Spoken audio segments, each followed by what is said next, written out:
Satou Sabally isn't a complaint box. She's demanding changes the WNBA must confront.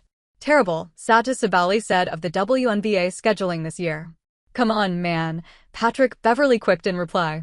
When Sabally entered the league, the ink on the 2020 CBA papers had barely dried, only a few months old. She was just 22, wide-eyed, stepping into a new world. Now, at 27, with 5 seasons behind her, she carries not only experience, but also a voice that she insists deserves to be heard. Do not mistake it for impulse, though. It has roots reaching into Germany and Oregon. She has learned the language of labor rights, the intricacies of crime, law, and society. Those lessons, braided together, still guide her. I can't change the world today, but a drop in the ocean will still make a wave, Sabally once said.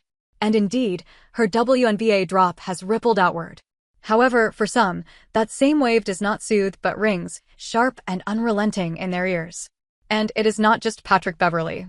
Even Rachel Demita, who's quickly become a popular WNBA analyst and a well-liked figure on YouTube and TikTok, called out Sabally in her recent episode of Courtside Club. A few days ago, the question about the W's restrictions, like limiting participation in rival leagues, was posed to Sabally. I wasn't aware that they already publicly announced that. That's wrong.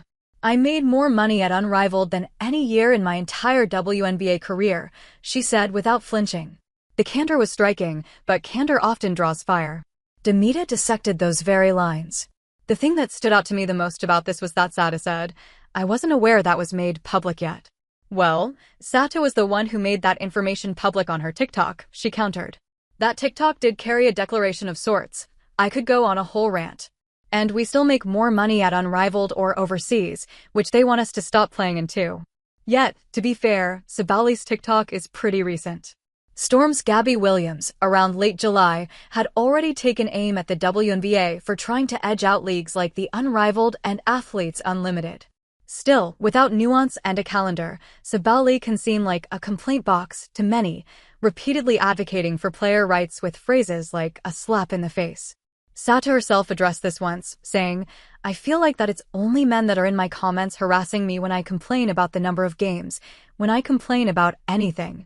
But I still want more money, and I know I deserve it, and I know girls after me deserve it. With such heightened scrutiny against Sabally, the important question has taken a back seat. It's no longer simply whether she is being heard. With a flick of dismissive H, what is Satou Sabally standing up for? It wouldn't be fair to say Satou Sabally is the only one standing up to the W right now. Players across the league are pushing for something very important, to be paid what they deserve. The current CBA, signed in January 2020 after Cathy Engelbert took over as commissioner, was supposed to last through 2027. But with the league booming like never before, the WNBA opted out last October. Now, there's a real possibility that if things don't change, we could see some of our favorite stars not suiting up in the league we love. Satou grew up in Germany, a country known for its worker-friendly laws and co-termination, a system that gives employees a say in major company decisions. With that background, it's no surprise that she has been vocal about addressing the other issues that continue to trouble women athletes in the W. The biggest issue of them all? Roster expansion and divided attention. How cool would it also be to have a little bit of expansion on rosters? Let's focus on the teams that have everything set up right now and maybe focus on the teams also that find excuses continuously to lack investment into their players before we focus on adding more to the grain of people that can't really be sustained. Pay issues. Jamal Murray got fined $100,000.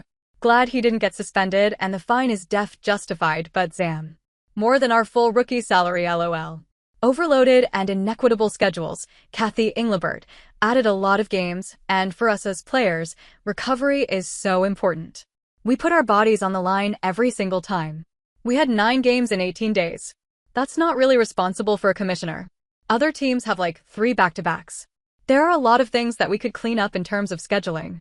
Lack of player safety in scheduling and ignoring sports science. Terrible. It's like they don't care about player safety. It's like they don't care about scheduling or whatever. I only mentioned that one time at the beginning of the season.